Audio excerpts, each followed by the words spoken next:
ہمارے بچے طلاق کیسے دیں گے؟ ہمارے جو شادی شدہ حضرات ان کو طلاق کا ڈیٹیل سے معلوم نہیں، بس ایک ہی جانتے ہیں 1 2 3 جاؤ محترمہ،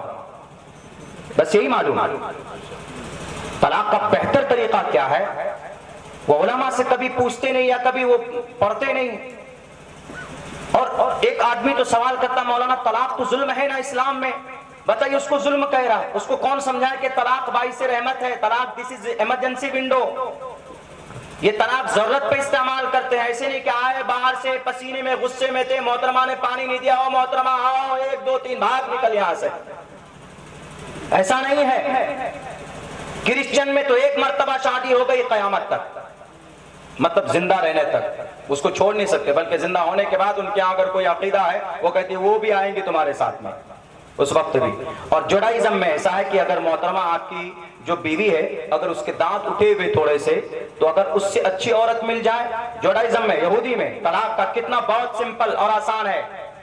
کہ اگر بیوی آپ کی پہلے سے اس کے بال چھوٹے ہیں، تھوڑی موٹی ہے، آپ پسند نہیں ہے وہ، اس کے بعد دوسری کوئی اچھی عورت آپ کو مل جائے، وہ ریڈی ہو جائے آپ سے نکاح کے لیے، تو صرف اتنا بول دے او محترمہ موٹی چلیے بائے بائے، ہو گیا طلاق۔ اسلام ان دونوں کے بیچ کا راستہ نکالتا ہے کہ نکاح ہو جانے کے بعد میں نباہ کی صورت امپاسبل ہو جائے،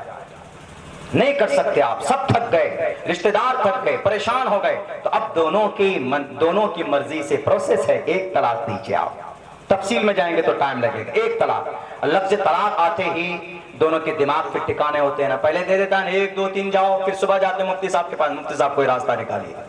طلاق نکل جانے کے بعد تب دماغ ٹھکانے آ جاتا ہے، اسی لیے کہتا ہے 1 طلاق دیجئے پہلے، اگر 1 دے دیا آپ نے تو 1 مہینے کا موقع ملے گا سمجھنے کا،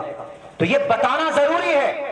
ان لوگوں کو جو نہیں جانتے شریعت کو، جو آپ کی شریعت کے خلاف اناپ شناپ قوانین لے کر آتے ہیں یا باتیں کرتے ہیں، ان کو جنانا ضروری ہے۔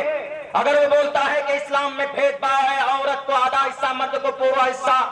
بظاہر ایسا لگ رہا ہے کہ عورت کو آدھا دیر مل رہا ہے تڑکے میں سے اور مرد کو پورا مل رہا ہے، تو آپ کیسے سمجھائیں گے؟ اس کی حکمت، اس کی مصلحت یہ ہے کہ عورت کو کہیں پر خرچ کرنے کی نوبت نہیں آتی،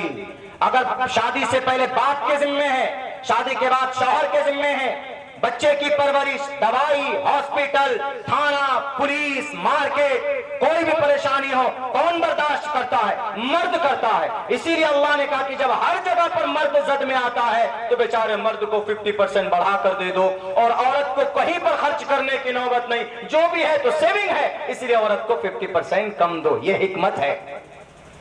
سمجھانے کی ضرورت ہے ہماری شریعت کو، اوپن کرنے کی ضرورت ہے ہماری شریعت کو۔ بس اللہ سے دعا کرتا ہوں کہ اللہ تبارک و تعالی ہم تمام مسلمانوں کو کہنے سننے سے زیادہ عمل کی توفیق عطا فرمائے، اس قرآن کو زیادہ سے زیادہ گھر گھر تک، ہر بچوں کی سینوں تک پہنچانے کی توفیق دے۔ بہت بہت شکریہ، جزاک اللہ۔ السلام علیکم ورحمۃ اللہ وبرکاتہ۔